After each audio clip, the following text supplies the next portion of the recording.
મેઘરજના કંબુરડા ગામ ખાતે શ્રી યુવક સંઘ મધ્ય ગુજરાત સંભાગ દ્વારા આયોજિત 80મા સંઘ સ્થાપના દિવસ નિમિત્તે પારિવારિક સ્નેહ મિલન કાર્યક્રમનું આયોજન કરવામાં આવ્યું। કાર્યક્રમમાં મોટી સંખ્યામાં રાજપૂત સમાજના લોકો હાજર રહ્યા હતા। કંબુરડા ખાતે શ્રી ક્ષત્રિય યુવક સંઘ દ્વારા અરવલ્લી જિલ્લા કક્ષાનો 80મા સંઘ સ્થાપના દિવસ નિમિત્તે પારિવારિક સ્નેહ મિલન કાર્યક્રમ યોજાયો હતો। શ્રી ક્ષત્રિય સંઘ છેલ્લા 80 વર્ષથી રાજપૂત સમાજમાં સંસ્કાર નિર્માણનું કાર્ય કરી રહ્યો છે। કંબોરડા ખાતે મોટી સંખ્યામાં સમાજના પરિવારો હાજર રહી સ્નેહ મિલનના કાર્યક્રમની ઉજવણી કરી હતી। કાર્યક્રમ દરમિયાન સમાજમાં સંસ્કાર, એકતા અને ભાઈચારાને વધુ મજબૂત બનાવવા પર ભાર મૂકવામાં આવ્યો હતો।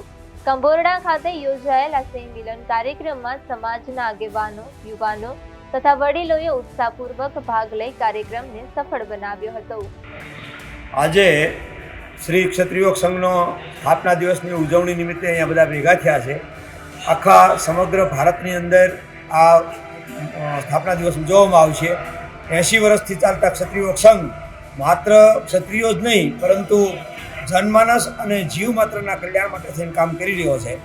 આના અનેક શિબિરો, શાખાઓ દ્વારા ગામ ગામ, નગર નગર, શહેર શહેર અને બધે આ કાર્યક્રમ કરી અને જનમાનસને ઉજાગર કરી દુનિયામાં આવેલી અરાજકતાને પાર પાડી અને ફરીથી એક વૈદિક ધર્મ અને એક શાસ્ત્રીય ધર્મ સ્થાપવા માટે અને દુનિયાના દુઃખ દૂર કરવા માટેનો ઉપાય માટેનું આ કાર્ય કરી રહ્યો છે। એનો 80મો જન્મદિવસ આવતા આજે એની ઉજવણી કરી રહેલ છે, એટલા માટે અહીંયા સૌ ઉપસ્થિત થયેલ છે।